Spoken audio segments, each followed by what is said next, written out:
Señoras y señores,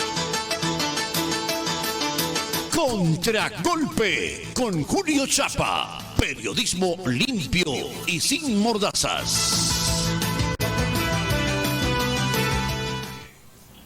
Muy buenos días y saludos a todo el Perú. Aquí está Contragolpe, les habla Julio Chapa. Bienvenido, Julio, bienvenido. Bueno, el primer tema que queremos abordar con usted es justamente de los laboratorios. Estos laboratorios vendieron medicina concertando precios durante la pandemia del COVID-19.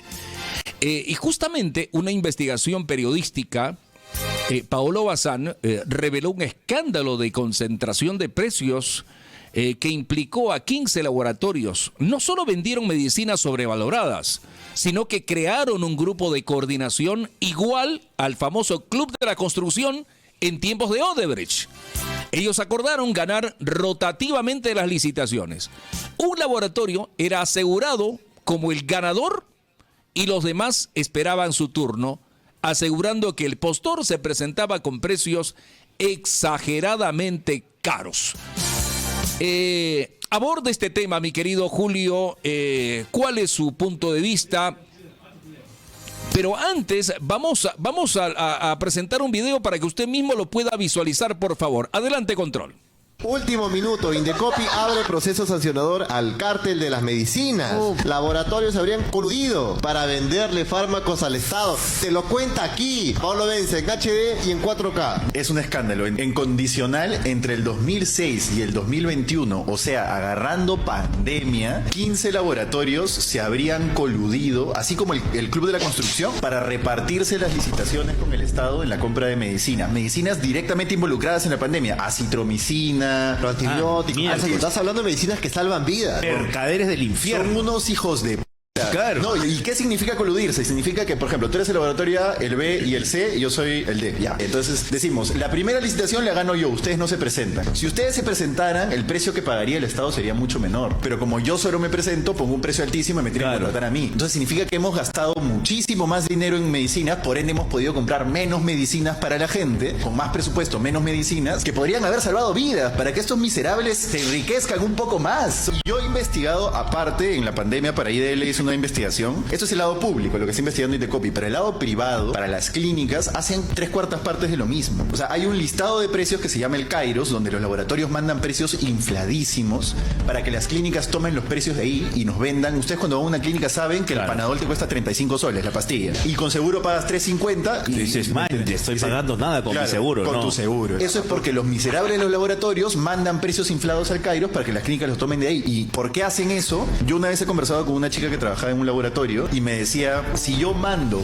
al Kairos un precio razonable, me llaman al toque y me dicen, no, saca ese precio, pon otro precio, o no te lo compro. Son unos miserables, son unos mercaderes de la puta salud, no me jodan. Pero Paolo Benza, soy libertario, el mercado se regula solo. Ahí estaba en entrevista a Paolo Bazán, autor de este gran destape justamente.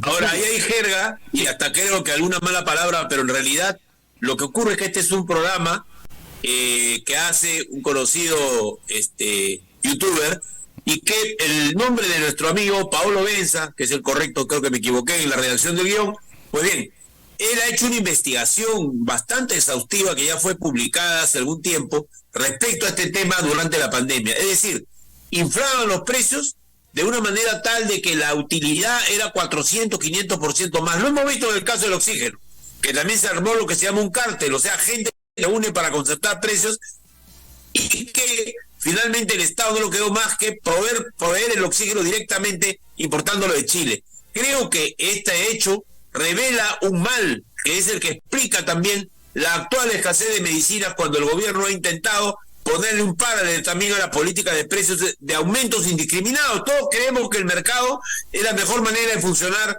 en una economía, pero sencillamente estos abusos son imperdonables porque van contra la vida humana. El precio de las medicinas es algo que tiene que siempre estar regulado y controlado para evitar que se cree un desmadre, generando muertes, generando enfermedad, impidiendo que la gente se cure por el precio de la medicina. Yo creo que la información dada es una información muy importante y que seguramente va a desencadenar una tormenta, ¿no?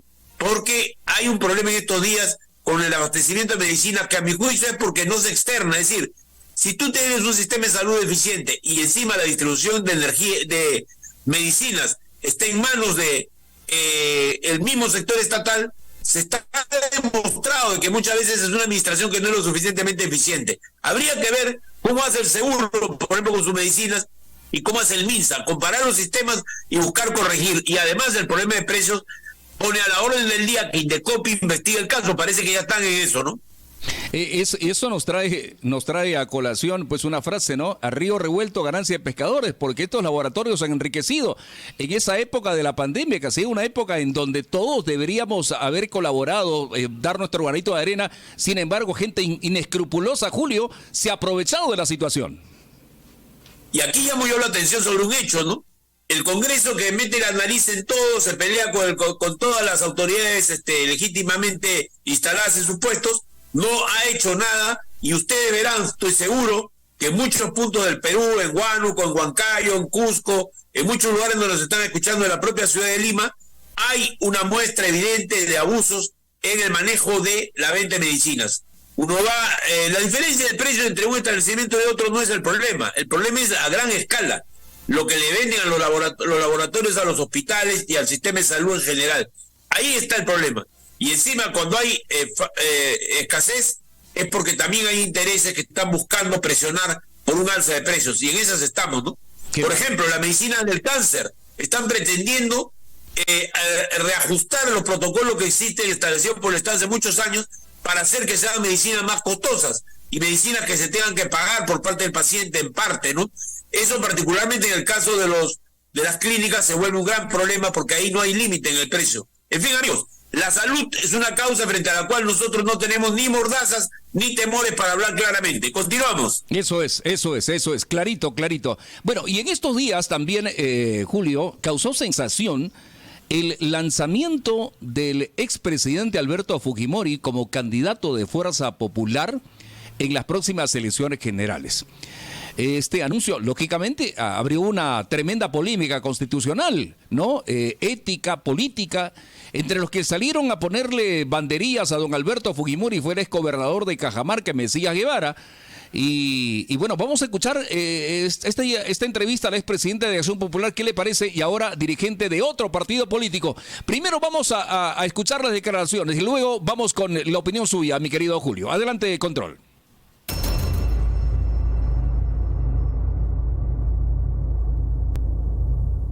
Empecemos con la noticia del día, quizás, o de estos días. La candidata de Fuerza Popular, Keiko Fujimori, ha dicho que su papá será el candidato presidencial en las próximas elecciones. ¿Qué comentario le despierta esa noticia?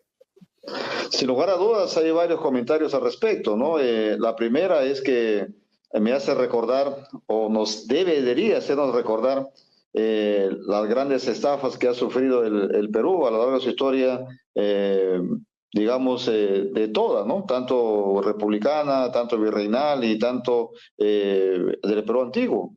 Fíjate que nos hace recordar cómo un extranjero estafó al Perú en sus inicios, cuando Pizarro estafó a Atahualpa, allá en Cajamarca. Esta es una segunda gran estafa. Es una segunda gran estafa donde, sin lugar a dudas, otro extranjero, como el caso del señor Fujimori y su clan, pretenden hacer una vez más, o ya lo han hecho, en el tema relacionado del famoso indulto, que es un insulto para la colectividad en su conjunto y aquellos que creemos según el Estado de Derecho. Por lo tanto, es un indulto convertido en insulto y a la vez convertido en un psicosocial de la señora Keiko Fujimori por los juicios que viene en estos momentos librando.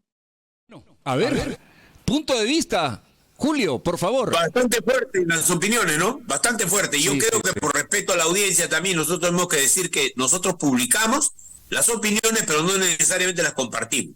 Pero aquí sí hay un tema que me parece fundamental, que tiene que ver con la democracia. Y el problema que tiene que ver con la democracia tiene que ver también con los derechos humanos. Aquí ha habido en el Perú un periodo traumático también casi entre el 90 y el año 2000, cuando ha estado el señor Fujimori en el poder. Y ha sido un periodo que ha tenido aspectos positivos para el país, indudablemente, pero también aspectos sumamente negativos que han tenido que ver con la corrupción, con abusos a los derechos humanos y muchas otras cosas que son hasta hoy motivo de discusión en el país. Lo que está siendo objetado a nivel nacional e internacional es que un candidato con estos antecedentes, con un juicio pendiente porque no ha sido amnistiado totalmente, ha abierto pues una discusión constitucional sobre si él puede o no ser candidato. Y esta discusión ha dado una mayoría de abogados que hasta ahora estamos viendo, por lo menos en los medios de comunicación, que dicen que no es posible desde el punto de vista legal. En segundo lugar, la gente se pregunta si desde el lado ético, tanto opositores como gente que podría votar por Fujimori, si el lado ético permite que una persona que tiene un juicio puede o no ir a ser el primer magistrado de la nación. Y en tercer lugar hay un problema práctico, la edad y salud del señor Fujimori. A mucha gente, y creo que a eso se refiere el señor Guevara, les parece de que Keiko Fujimori está ganando tiempo porque tiene un juicio ahora y necesita distraer la atención frente a lo que está ocurriendo. Evidentemente, este es parte del debate electoral y creo que aquí hay un error que si no son cautos los fujimoristas va a costarles muchos votos si es que esta candidatura del presidente Fujimori termina siendo anulada, como parece ser que va a ser. Así que el debate continúa, pondremos acá también en pantalla algunas otras opiniones que son diferentes a esta que ha expresado el señor Guevara, para quien es una estafa lo que está ocurriendo con esta candidatura.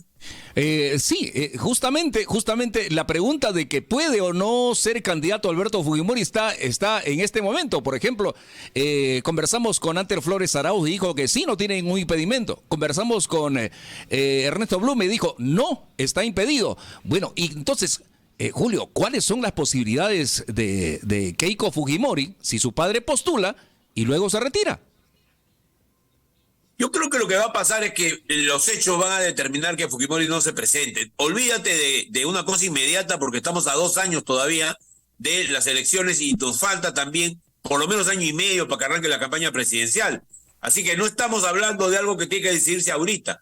Pero sí es una estrategia dilatoria para impedir que los juicios que tiene abiertos se vuelvan un elemento en contra de ella. Asimismo, da un respiro también a su padre para poderse proteger desde el punto de vista político frente a juicios como el de Pativica y otros en los cuales ha habido muerte de seres humanos que la Corte en Chile, que le dio la extradición, ha declarado que sí pueden ser juzgados, ¿no? Entonces aquí hay un enredo muy grave que realmente no tiene mucha consistencia el haber tomado esta decisión, pero como estrategia electoral es válida, ¿no?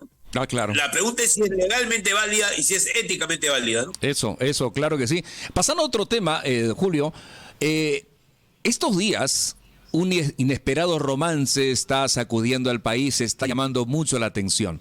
Pues se trata nada más y nada menos que de Vladimir Cerrón y la congresista Kelly Portalatino. Un video presentado por un programa en redes sociales denominado El Búnker, que dirige la periodista Juliana Oxenford, revela el amor político de estos personajes. Vamos a ver el video y luego escuchemos su comentario, Julio. A ver, adelante, control. Nosotros aterrizamos en la idea de que este audio no es de ahora, sino del año 2022, porque la conversación exclusiva, el audio exclusivo que ha conseguido Búnker, empieza así. Kelly, me gusta tu carácter, tu forma de ser. Y se lo dice a alguien que se presenta como el viceministro de hidrocarburos. Vamos con el primer extracto, señores, de esta primicia de Búnker. Aló, Kelly, te habla el viceministro de hidrocarburos. Tú sabes que yo siempre te he considerado, te he querido mucho. Espero que nunca más me pongas una censura. Ese es el viceministro, ¿verdad, Janet? Por favor, el orden. Ok, aló, Kelly, te habla el viceministro de hidrocarburos. Tú sabes que yo siempre te he considerado, te he querido mucho. Espero que nunca más me pongas una censura. Borracho, aparentemente, con la música de fondo, y luego le coge el celular Vladimir Cerrón. Y nosotros hemos visto las capturas de pantalla, que eso sí no lo podemos presentar porque podríamos poner en riesgo a nuestra fuente, cosa que jamás haríamos. Y el audio tiene la foto de Vladimir Cerrón, ¿no? Más claro que el agua. Y acá lo van a escuchar a Cerrón interviniendo, porque el viceministro sigue, ¿no?, manifestándole su amor a Kelly Portalatino, la entonces congresista y actual congresista aún. Estoy acá con él, le dice. Y entra Cerrón, el calentón. Kelly, toda mi promoción te quiere. Hasta amor le dice. Escuchen. Estoy acá con el Tupper Guapo. Kelly, toda mi promoción te quiere. Si tú no eres la próxima presidenta, vas a ser la vicepresidenta, vas a ser la canciller, o yo seré el vicepresidente, no sé, pero no hay boleta de regreso, carajo, en esta lucha. Y por eso tenemos que ser la vanguardia, amor. Nosotros aterrizamos en la idea de que este audio no es de ahora, sino del año 2022, porque la conversación exclusiva, el audio exclusivo que ha conseguido Búnker, empieza así. Kelly, me gusta tu carácter, tu forma de ser. Y se lo dice a alguien que se presenta como el viceministro de hidrocarburos. Vamos con el primer extracto, señores, de esta primicia de Búnker. Aló, Kelly, te habla el viceministro de hidrocarburos. Julio Chiapa. Como comprenderán, nosotros somos periodistas serios, pero realmente lo que esto revela es un estilo de relaciones al interior de la política también que ha hecho mucho daño, ¿no? Que es confundir el plano laboral, el plano amoroso, y que lleva muchas veces a que los mochazuelos sean personas que tienen dependencia emocional o dependencia política de la persona que los emplea, por ejemplo, en el Congreso de la República. Y en este caso, un Cerrón que no estaba prófugo revela con esto de que tampoco guarda la debida distancia con relación a las militantes de su partido, ¿no? Y el trato con una congresista se vuelve un trato totalmente, digamos, de amigos, y en este caso de cantina, por lo que estamos escuchando. Y lo publicamos porque nos parece que es necesario que la gente también conozca estos detalles de la política que muchas veces no aparecen. No hablo más porque creo que es un tema que en otro plano también es un tema personal y no tenemos derecho a juzgar a las personas, pero sí está mal que me dé una borrachera, nada menos que un viceministro de hidrocarburos que además ha hecho tiras el sector petrolero, por lo que sabemos de su gestión, sencillamente con su copartidario, el señor Cerrón, se presentan a hablar de esta manera con una congresista de la República que debe guardar más dignidad y más jerarquía en su puesto, ¿no? Eso es todo lo que tendría que decir yo. Bueno, efectivamente, hay muchas cosas. En todas partes se cuecen aves, mi querido Julio, ¿no? Entonces, en la política también, y al interior de la política, detrás de los micrófonos, detrás de las cámaras, también se presentan estas cosas y muchas veces la población en general no se entera. Claro, pero de lo que se trata acá es de ver que detrás también hay un problema ético, ¿no? De conducta, de corrección en el trato entre autoridades de la República. Ese viceministro, por ejemplo, habría razones para sancionarlo desde el punto de vista administrativo por ese tipo de conducta cuando está en funciones, ¿no? En fin, pero no quisiera alargarlo esto más, pero sí decir de que expresa lo que la gente es. Quien se tira una borrachera de ese tipo y llama a una dama que no se sabe bien si tiene una relación con ella o no, en ese estado, revela que tampoco tiene mucho respeto por sí mismo. En fin, por lo supuesto, dejamos ahí. Por supuesto. Bueno, pasando a otro tema, Julio, el nombramiento de Donald Trump en la convención del Partido Republicano de los Estados Unidos es realmente la noticia que está dando muchos comentarios en el mundo entero. Es la noticia internacional del día. Vamos a ver el video y luego vamos contigo, mi querido Julio. Adelante, control. Esta noche reapareció el expresidente Trump tras el atentado que sufrió el sábado durante un mitin de campaña en Pensilvania. Se presentó en Milwaukee con la oreja parchada y se sentó junto a su recién nombrado compañero de fórmula, el senador J.D. Vance, y el presidente de la Cámara de Representantes, Mike Johnson. Esto es un símbolo de unidad dentro del partido. Vamos con Cristina Londoño, quien se encuentra cubriendo la Convención Nacional Republicana. Muy buenas noches, Cristina. Aranza, muy buenas noches. A veces los nominados no se aparecen en la convención que los nomina hasta el último día cuando aceptan la nominación de su partido. Pero hoy Donald Trump dio la sorpresa, vino hasta aquí con la oreja vendada y te puedo decir que después de un atentado que por poco le cuesta la vida, la emoción se palpaba aquí en este estadio. Había muchos que no pudieron contener las lágrimas.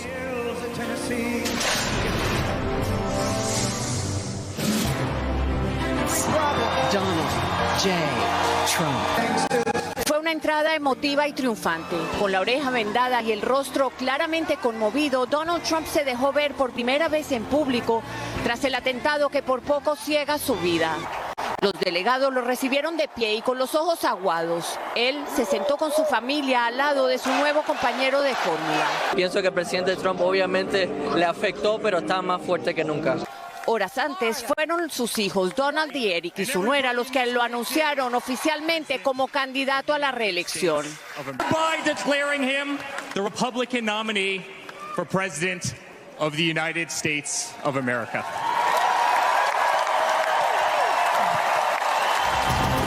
Bueno, ahí está justamente el video de Donald Trump que ha dado mucho que hablar a nivel internacional. Comentario, mi querido Julio Chiapa.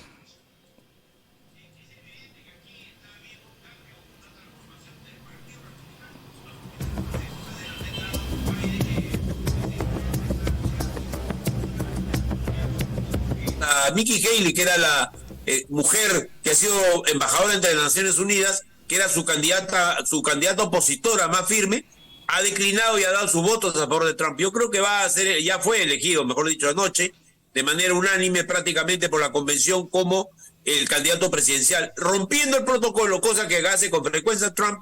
Él vino, antes de ser proclamado de manera oficial, a visitar la convención como una forma de reafirmar la unidad de su partido. Lo que es importante distinguir aquí es el Trump humano, que ahí se le ve en un trance, y el lanzamiento por sus hijos, que refleja que el Partido Republicano se va a volver probablemente una suerte de dinastía, como algunas de las que tenemos en el Perú, dinastía familiar en lo político, ¿no? Y ese es un cambio que no se ha visto antes en la política americana. Determinante el atentado como un factor de impulso a la votación del señor Trump. Y además, la próxima semana arranca también en agosto, arranca la convención demócrata, que está un poco desfasada frente a estos hechos, y donde tendrán que elegir el Partido Demócrata si continúa por su lado con el candidato Joe Biden, que está siendo cuestionado porque muestra todos los días prácticamente signos de debilidad avanzada por la edad, y que también tienen que ver con su estado emocional frente a lo que viene ocurriendo. Entonces yo creo que hay una elección que tiene impacto también sobre América Latina, ¿no? Por supuesto. Y esto le da más fuerza a Donald Trump, porque creo que ya se perfila como el candidato ganador en las próximas elecciones de Estados Unidos. ¿Qué piensa usted, Julio? Bueno, yo no votaría ni en broma por él, ¿no? Porque yo creo que él es una persona que alienta causas como, por ejemplo, la expulsión masiva de migrantes, con la cual me parece a mí habría que buscar otras fórmulas más condescendientes con la pobre gente que llega a la frontera de Estados Unidos, ¿no? Sí, pues. Pero que es un problema real que la población siente. Pero sin embargo, Trump tiene una característica. En otros aspectos puede ser positiva su gestión, por ejemplo, para América Latina. ¿Sobre qué tema? El tema de las guerras. Al respecto, él evidentemente no piensa continuar con la guerra de Ucrania, lo ha dicho varias veces, lo ha insinuado varias veces. Veremos si el sistema se lo permite, pero probablemente él va a hacer lo que es lo más inteligente. No hay que olvidar que Trump dejó lista la retirada de Afganistán cuando entró Biden. O sea, él no era partidario de continuar con una guerra que llevaba 20, 22 años y que había gastado un montón de dinero y costado un montón de muertes. Así que, en este caso, la razón de Trump podría ser una razón política, que es resituar a Estados Unidos como parte de las potencias del mundo, pero no una potencia que quiere dominar a todos como si fuera la Roma de nuestros tiempos. Es decir, lo que probablemente le va a plantear es una política de contención que impida que la guerra se generalice, porque sería desastrosa para Estados Unidos. Hoy la guerra ya no tiene la ventaja que ese país ha tenido antes, de estar muy lejos, porque tú puedes lanzar un misil que atraviesa el mar, que atraviesa los cielos y termina estrellándose a 5.000, 6.000, 7.000, 8.000 kilómetros de distancia. Entonces hay un problema aquí en relación con la posibilidad de amenaza para Estados Unidos que él quiere retirar del mapa. Además, da la impresión que Trump tiene una política frente a China más realista. Si bien él fue el que impulsó el retiro de empresas norteamericanas de China para debilitar al imperio del sol naciente, sin embargo es probable que tenga una política más considerable. Y lo más importante es que él va a ser el presidente americano que tendrá que tomar una decisión frente a Venezuela, ¿no? Ahora, no demos todo por perdido para los demócratas. Tienen algunos excelentes candidatos o candidatas que podrían oponerse a Trump y de repente derrotarlo, ¿no? Bueno, definitivamente va a ser una elección muy reñida. Pero en el caso, Julio, que Donald Trump gane las elecciones de Estados Unidos, la relación con Perú, ¿eso qué implicaría, qué implicancia tendría en nuestro país, en el Perú? Mira, nosotros no hemos sido importantes para Estados Unidos desde hace mucho tiempo. Pero la presencia china acá, que llega a 35 mil millones de dólares de inversión, más el puerto de Chancay y otros, digamos, símbolos de poder que significa la presencia en varios sectores de la economía, también ha prendido las alertas en Estados Unidos, ¿no?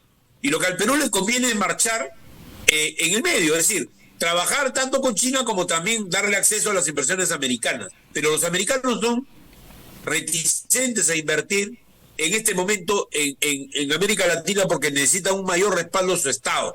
Es decir, avales y protecciones para que las vicisitudes políticas, o sea, los problemas políticos no terminen afectando las grandes inversiones, o lo cual ellos ya tienen muy mala experiencia. Eso. Entonces, por eso es que lo que pasa en Venezuela, donde creo que podría haber una victoria de María Corina Machado, pero que no sea reconocida por el gobierno de Maduro, es probablemente un conflicto que va a heredar el presidente Trump, porque él recién va a entrar en enero. Sale elegido en noviembre y entra realmente como presidente en enero. Entonces, hay ahí un problema muy serio, muy importante, que tiene que ser manejado por este mandatario. De eso va a depender cuál va a ser la actitud de Estados Unidos en América Latina. Definitivamente, si Estados Unidos se retira de Ucrania, va a tener que tener en América Latina el respaldo geopolítico e internacional que requiere, porque va a quedar lesionada su relación con la Unión Europea, creo yo, ¿no?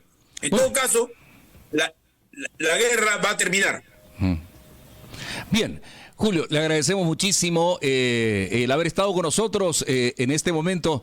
Le mandamos un gran abrazo y bueno, ya estaremos en contacto en cualquier momento. Gracias, Julio. Gracias. Salud. Gracias. A ti. Contragolpe con Julio Chapa. Periodismo limpio y sin mordazas.